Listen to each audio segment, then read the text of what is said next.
Welcome to the Slow Living Collective podcast. I'm Amy, wife, mother of two, and a homemaker by choice. Around here, slow living isn't a trend or an aesthetic, it's a lived seasonal rhythm, and it's a gentle revolution. In these episodes, I share reflections on living at a human pace, tending to our small home, growing food on a balcony and at the allotment, and finding joy in the ordinary days. This is a space to question default, to step out of the rush and to choose a quieter, more intentional way of living. If you're ready to join the unhurried revolution, then you're in the right place. Hello everyone, and welcome back to another episode of the Slow Living Collective podcast. I'm Amy. You know that. We're so deep into this season by now. You know all these things. But if you are new here, I'm Amy. This is the Slow Living Collective podcast, and this is where we talk about simple ways that we can basically just try and slow down, simplify our lives, live more intentionally inside the busy life, the human life that we already have. So today I want to talk about opting out, and specifically about when opting out becomes just another form of labour, and kind of what happens when opting out stops being a relief and just becomes another form of work. Because so often opting out is framed as the answer. It's the solution to everything, isn't it? The way back to yourself. Opt out of hustle culture, out of consumerism, out of screens, out of productivity, out of modern life. Listen, I have been guilty of talking about that. And on the surface, I think all of that sounds compassionate, necessary even. But the more I have lived it, and the more I have watched the current conversation unfold this year, I was very vocal earlier in the year about how I didn't agree with analog living. I stand by it. And the more I've watched that conversation unfold and the conversation around slow living in general unfold, like I said, the more I've lived inside it, the more I've realised that opting out can really start to carry its own kind of pressure as well. And that's a pressure that looks different from hustle, but it can still weigh quite heavily on already tired people. So at some point, opting out can stop being an act of care like we think it is, and it starts once again becoming a performance. And that's the part I want to slow down and name, because inherently some of these things are not bad things, and some of these things are things that I actually absolutely do. So I feel like I do pretty well at opting out of hustle culture. I think I do pretty well at opting out of consumerism. I think I do terribly at opting out of screens. I think I do pretty much okay with opting out of productivity. Do I opt out of modern life? No, I don't think I do.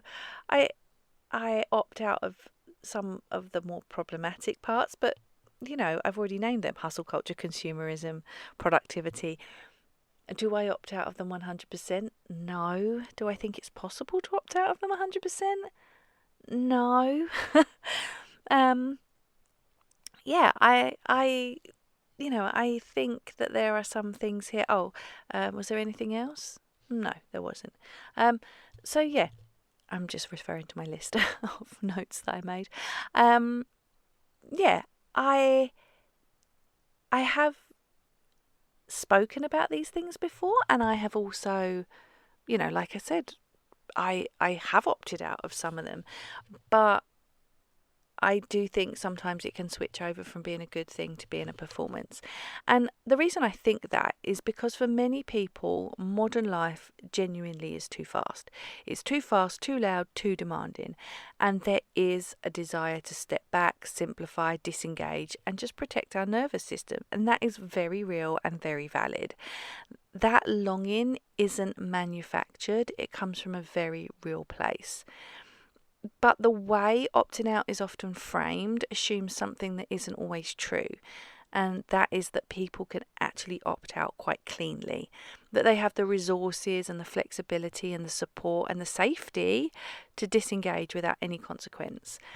And when that assumption goes unexamined, I think opting out can become another ideal that people measure themselves against, another way to feel like they are falling short. And it's interesting, actually, as I've been thinking about this, back at the beginning of the year, I was posting about how I wasn't overly enthralled by the idea of analog living and the way it was being presented, and how I felt like it was just another thing to get right, another performance, lots of stuff that, I just found problematic. And actually, I think it did name what was going on for a lot of people, because actually it did really, really well. But within that, of course, there are people that weren't that happy with what I was saying. As with anything, and that's fine. We don't all have to agree. In fact, I think it's important that we don't agree. But yeah, I had this conversation. It was really interesting with somebody, and I was really disappointed in it. It was just somebody online, not somebody I know. I was really disappointed in the conversation because they were obviously very pro analog living, and said that of course there will be people who take part in any kind of trend in a performative way, but they didn't think that overall it was a bad thing, and it wasn't a bad thing that people were sharing like slowing down or analog living or anything online, which I don't care about either, to be honest. But I did pull up the fact that the problem within slowness and slowing down and opting out and analog choices, whatever you want to refer to it as, is when they start carrying a tone of this is better or this is how to do it right, they stop being regulating for many people's nervous systems, and instead they start to become another thing to manage, which is the last thing many nervous systems need. And one of the things I pointed out, which I was really disappointed by this, actually, I was really disappointed, was that the ability to opt out or to simplify or engage in a certain way isn't evenly distributed for many. And there is a lot of privilege in the statement of, I don't know, I'm just going to opt out. And yeah, it's like I just said, it's not always true that people can actually just opt out, or that they have the resources or the flexibility, support, nervous system, that they can just disengage. It is a privilege to be able to do so, which is what I said in this comment, and talking about, some people are neurodivergent. It is not possible to just check out for everyone. It's just not possible. That is a sign of privilege. And I was explaining, especially for neurodivergent people, especially prescriptive ideas of doing life properly can actually create more strain than they do relief. This person was not pleased with that, or just not pleased. They just disregarded it, which they just said, I don't think it's a problem of privilege. By the way, privileged people say, I don't think it's privilege. If you're privileged enough to not think it affects you, that's because you are privileged, right? If you're thinking like, I actually don't think this is a privileged thing, it's because your baseline is set differently from somebody else's. And yeah, that immediately I was like, no, this is, we are working from fundamentally different assumptions about capacity, neurodivergence, how privilege shapes what ideas actually ask of people once they're framed as quote unquote better. And from my perspective, that difference isn't just a side note, it's the whole point.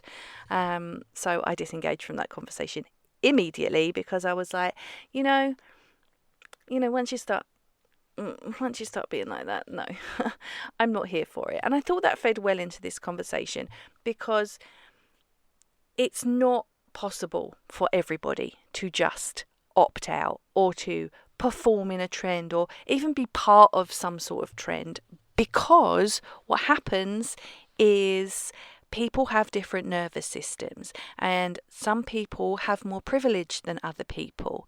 And, to just, I don't know.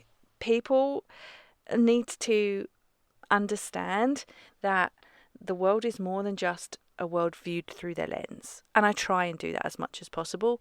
And I get irked when things like that occur. When someone says to you, like, this actually comes from a place of privilege, what you're saying, and they say, well, I don't think it's a place of privilege. Everything is a privilege. And it's like, we're not all starting from the same baseline. So, when assumptions like that go unexamined, opting out just becomes this just basically another ideal that people measure themselves against, and another way to feel like they're falling short, because actually opting out or going analog done properly actually often requires a surprising amount of labour. It requires a lot of research and decision making and constant discernment of what's going on, ongoing self-monitoring, and you have to figure out, what am I going to leave behind? What am I going to keep? What's allowed? What's too much? You have to curate yourself and the things that you're, being part of, and manage your exposure and justify your boundaries. And suddenly the thing that was meant to create ease starts asking for vigilance. You're not just living your life anymore, you're managing it. And this is especially true when opting out becomes tied to an identity. So when being offline or slow or analog, intentional or simple isn't just something you do, but something you are, because identities come with rules, even if they're unspoken ones. Suddenly you're thinking, what counts as opting out enough? What's still acceptable? Where's the line between mindful and indulgent? And once those questions enter the room, ease leaves quietly. It does leave. And instead of relieving pressure, opting out can begin to relocate it from the external world into your internal one. And suddenly you're no longer racing to keep up with everything and everyone. You're racing to stay aligned with your values instead, and alignment. And that's when everything starts to become rigid, it starts to become exhausting. And I think also here, there's something really important to say about visibility, because so much of the opt-out, analog, slow, aesthetic narrative is built around things that are visible. What you buy, what you use, what platforms you're on, how you structure your days, what activities you're doing. And while those things matter, they are not the whole story, because a person can opt out aesthetically and they can still be deeply overextended. People can delete apps or turn their phone off, and they can still be emotionally available to too many people or the wrong people. People can simplify their possessions and still carry an immense cognitive load. People can live slowly and still be chronically overwhelmed. Opting out of symbols doesn't automatically opt you out of systems. And this is where the conversation often gets uncomfortable, because systems that we're caught up in, they don't yield easily. They don't just disappear because you personally disengage. They don't stop making demands because you've chosen a gentler, slower, or more analog lifestyle. Work still needs doing. Care still needs providing. Bills need paying. People still need you. So when opting out is presented as a moral solution, as the thing that will finally fix your exhaustion, it can start to feel like a bit of a quiet accusation. Because if you're still tired, you must be not opting out properly, right? And if you're still overwhelmed, you must be doing it wrong. And that's not care at all. That is not helping. It is just more pressure. And for me, slow and intentional living has never been about opting out completely. It's been opting back in selectively. So I opt into my body, back into my limits, back into the reality of the season of life that I am in and that the actual season outside my window. And it's been about asking not how do I leave, but how do I stay where I am without breaking? Because opting out, let's be honest, opting out entirely often isn't possible. And when it is rarely permanent. What's far more sustainable is learning how to live within modern life with a little bit more discernment, fewer demands, and slightly clearer edges. And that doesn't require purity that trends become aesthetic online. It doesn't require perfect consistency or, an ideological way of doing things, or it doesn't require you to prove anything to everyone. All it requires is responsiveness on your part and noticing when something is costing you more than it is giving back. Because when habits tip from supportive into performative, or boundaries become another rule that you're afraid to break, there's this moment, and many people reach it quite quietly, when they realize that even opting out can be something that they're striving at, and it becomes a performance again. People measure their worth by how detached they are, and that is where the analog trend will end up as well. It will end up in the same place that other trends before it have ended up. So it will be people that are, like I said, measuring their worth by how detached they are, how minimal, how offline, how disciplined. And it's that moment that's often the signal to pause, because slow living, when it's really grounded, and that's what we're talking about. You can give it whatever name you like, but it's all about slow living, isn't it, really, and slowing down. When it's grounded, it's about withdrawal and your relationships with your time, with your energy, with the capacity that you have. And that is different for everyone, and it's even going to be different for you in different seasons of life, because those things are flexible and they respond and change, but they also don't demand constant proof that you're doing it right.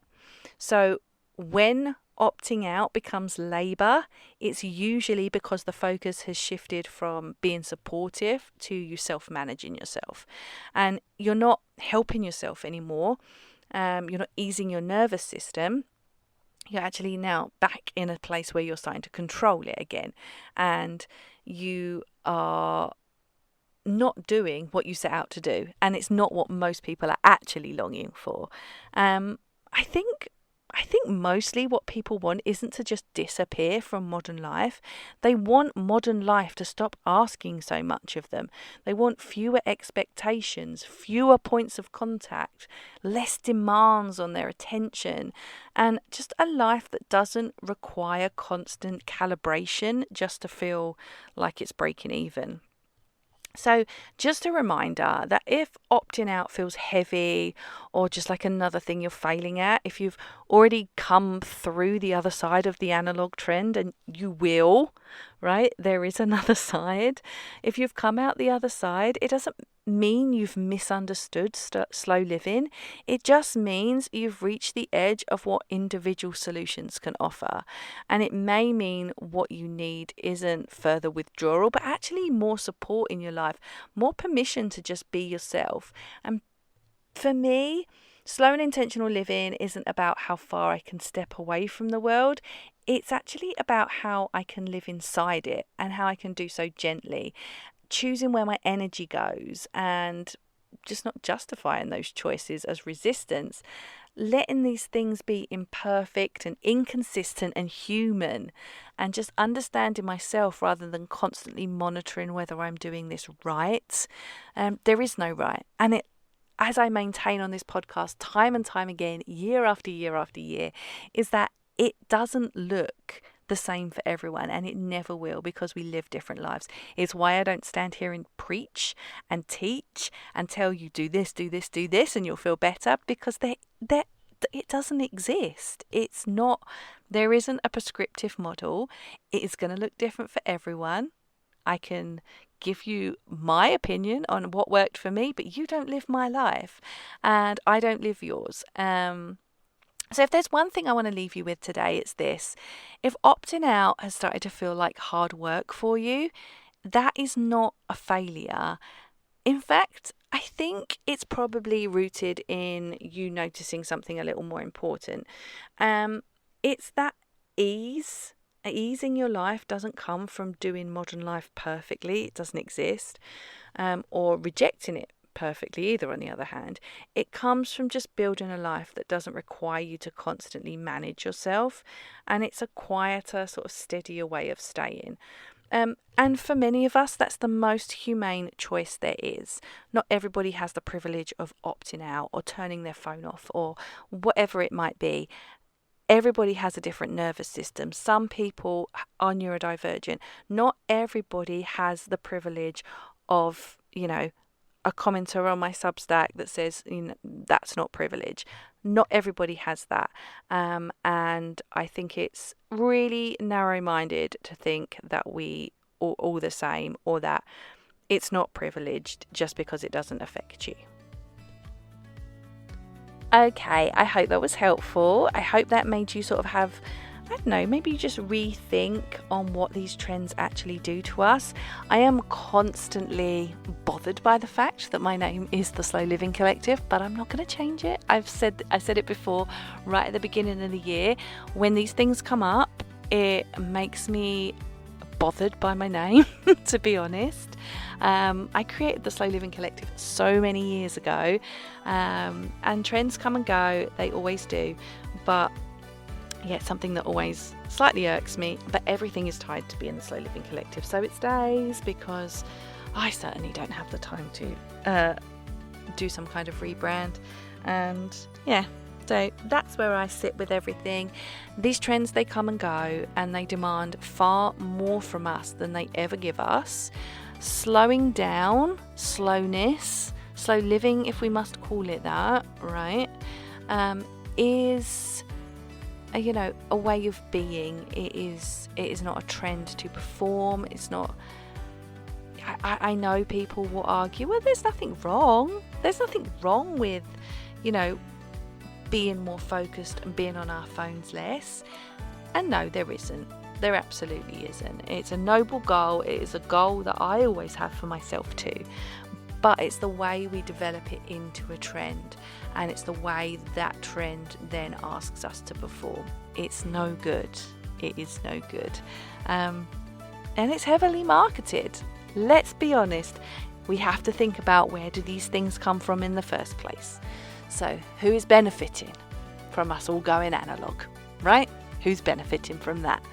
So I hope that was helpful. Hope it gave you some food for thought. As always, you can find me over on Substack, theslowlivingcollective.substack.com. You can also find me over on Instagram at The Slow Living Collective. And that's about it. And I will catch you in the next episode.